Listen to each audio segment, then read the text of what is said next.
Tuesday afternoon Deepavali நெருங்கி வந்தாலே நிறைய பேர் வீட்டில் ஸ்வீட்ஸு காரம்னு சொல்லிட்டு வகை வகையாக பலகாரம் செய்கிறத பார்த்துருக்கேன்.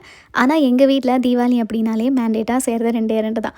ஒன்று வந்து அதிரசம் அண்ட் இன்னொன்று எங்கள் வீட்டோட சிக்னேச்சர் ஸ்வீட்டான குலாப் ஜாமுன். மற்றபடி இந்த ஜாங்கிரி, ஜிலேபி, அல்வா, லட்டுலாம் ஒரு நாளும் செஞ்சதில்லை. பட் இந்த இயர் ஃபெஸ்டிவலுக்காக கிடையாது, just new sweet recipes try பண்ணலாம் அப்படின்னு சொல்லிட்டு இந்த மில்க் கேக் ஒரு கலாக்கன்னு சொல்லுவாங்கள்ல, அந்த ஸ்வீட் தான் ட்ரை பண்ணியிருந்தேன். அதுக்கு முன்னாடி லஞ்சுக்கு அம்மா மஷ்ரூம் பிரியாணி செஞ்சுருந்தாங்க.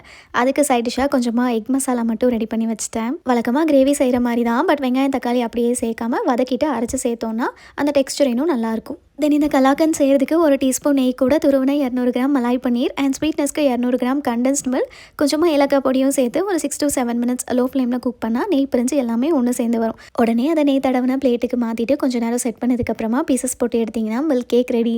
டேஸ்ட் பார்த்திங்கன்னா உண்மையாகவே சூப்பராக இருந்துச்சு. அண்ட் இதே மாதிரி உங்கள் வீட்டில் தீபாவளினா எந்த ஸ்வீட் மேண்டேட்டாக செய்வீங்க அப்படின்னு சொல்லி கமெண்ட்ஸில் ஷேர் பண்ணுங்கள்.